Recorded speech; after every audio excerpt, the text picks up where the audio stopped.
title of my memorial today for my mom is called The Celebration of Mom's Love. First, I want to thank you all for being here to celebrate the life of our beloved mother, wife, sister, and good friend, MarthaVillela. Today, more than anything else, I want to celebrate my mom's love. For all of you, and to take note of all the things, people, and places that she loved the most. To begin, no picture of my mom would be complete without noting that while she was a proud U.S. citizen for a very, very long time, she never ever lost her deep, deep love for her mother country, Mexico, but especially for her home state and city of Durango, Mexico. She was never more happier than when she was with her family, visiting with longtime friends, eating nieve de limón, lemon ice cream, in La Plaza de Armas in the heart of Durango, and attending Mass at her favorite church, San Agustin, where her and my dad were married. Her love of Durango was only surpassed by her deep, abiding love and unimaginable affection for her small hometown of Parrilla, Durango, where she was born. No matter how much my dad or anyone else teased her about her devotion to her small town, she never backed down. She always had so much pride in being from Parrilla. My dad would often tease her that Parrilla's only form of public transportation was the burro. My mom would counter that it was very inexpensive and it would always be on time. All her life, no matter where she lived and no matter how far she traveled, she never forgot where she came from. She would always be the small town girl from Parrilla, Durango.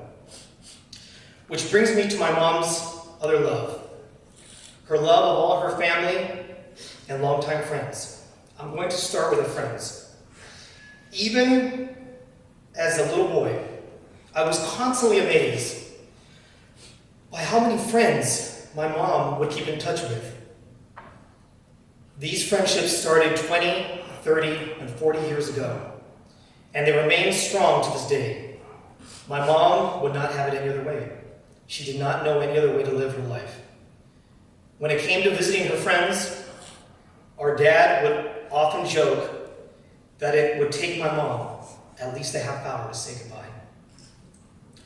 When it came to my mom's extended family, her heart knew no bounds. She was never happier than when she was surrounded by her family. Whether it was being with all her cousins in Blythe, California, who took her in as one of their own when she was a teenager, and was forever grateful for their kindness after she had just lost her father as a 15-year-old girl. When it came to my tia Melda, my aunt Melda, my mom, Tia, loved you with all her heart. And when the two of you would get together, wonderful and funny memories would always follow. Let's face it, Lucy and Ethel would have nothing on you two. Tia Melda, my mom also loved all your children very much. Hector, Ruben, Guille, Lorena. Lorena, I know your wedding to your husband Miguel Angel was one of her favorite events of her entire life, and we still talk about it to this day.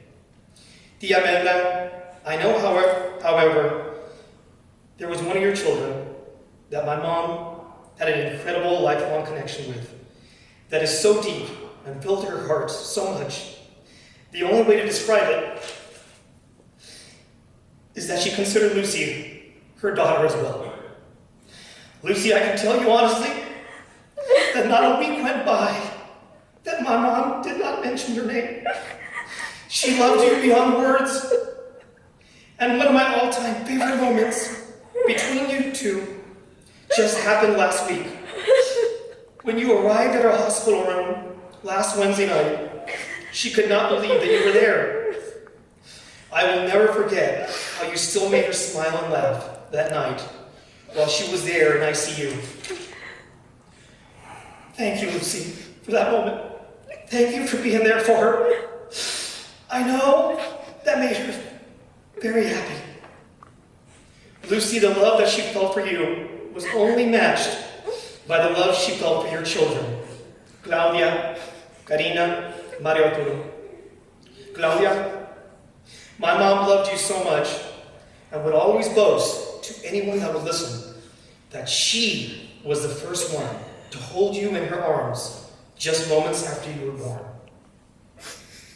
Karina, I know one of my mom's favorite weeks of her entire life was the week your mom and dad went to go visit family in Mexico, and they left you in the care of my mom. My mom was overjoyed taking care of you that entire week and proudly claimed you as her own daughter everywhere that she took you as a little baby. Maria Arturo, Tito, my mom was always so proud of the dedicated, smart, and grounded young man you have turned out to be. To my tío Reme, my uncle Reme, and my cousin Jorge, primo Jorge, who traveled here for 2 days in a Greyhound bus to get here to Las Vegas. My mom would be overjoyed that both of you are here for her. Tío Reme, my mom loved all of your family and was so happy that both of our families had grown closer with years. It is wonderful to have you here, and thank you very much. When it comes to the family of my tío Memo, my uncle Memo, and my tía Lucila, my mom had a special place in her heart for each one of her children.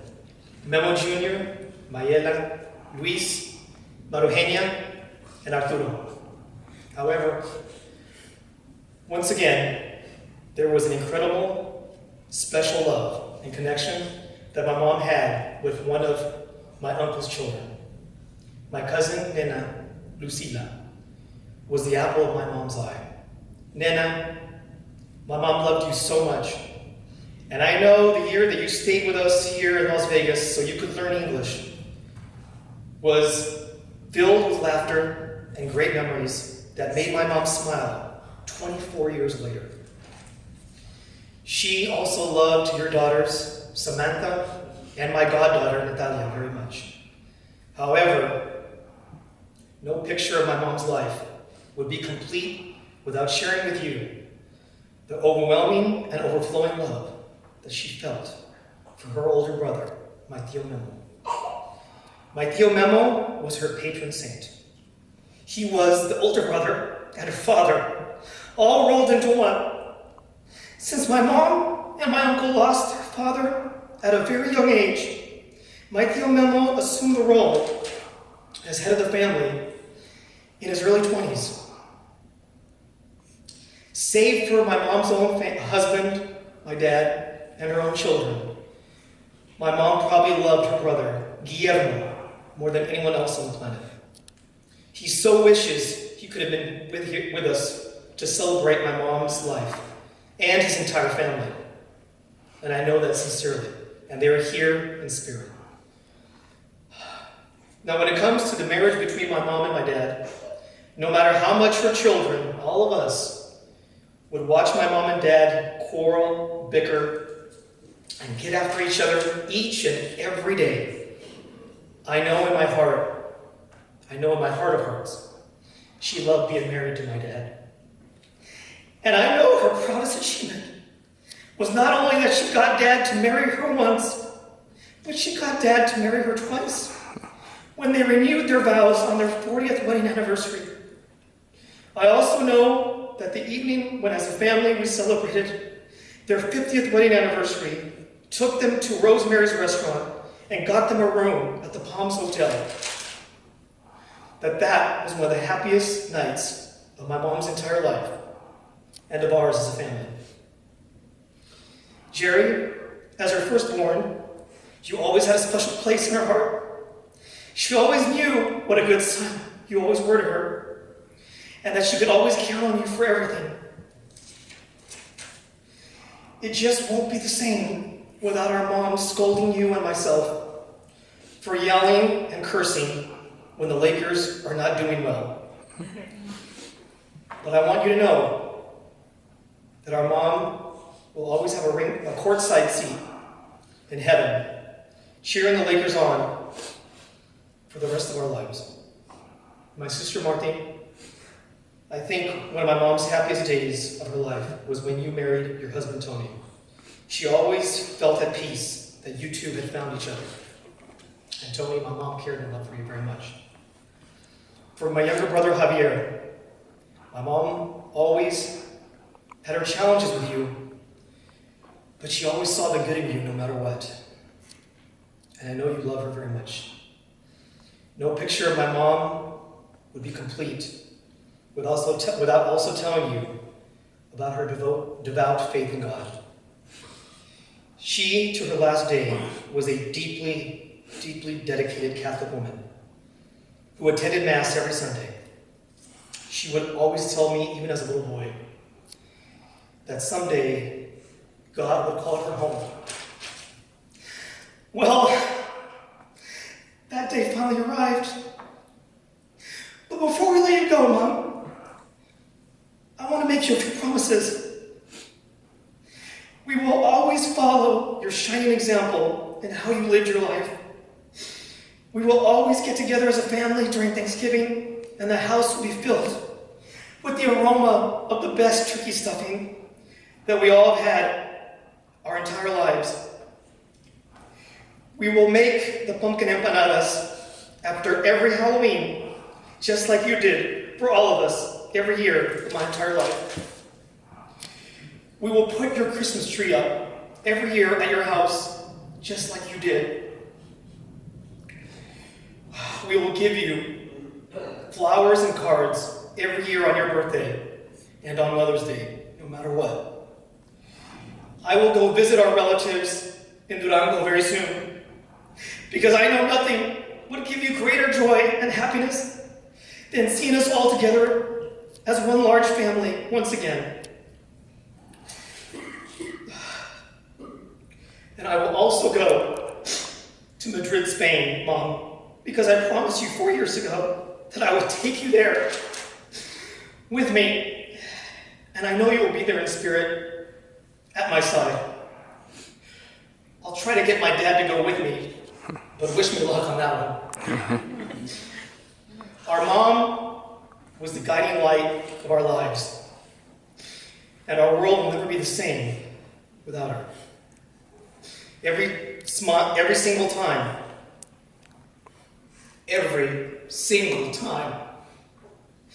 she would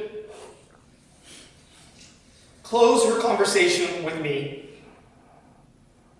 by telling me, que Dios lo ampare, mijo. Que Dios lo acompañe. May God be with you. May God watch out for you. Well, Mom, now it's our time for all of us to tell you, que Dios la ampare. Que Dios la acompañe. May God watch out for you, and may God be with you. We will never, ever forget you, and we will always love you.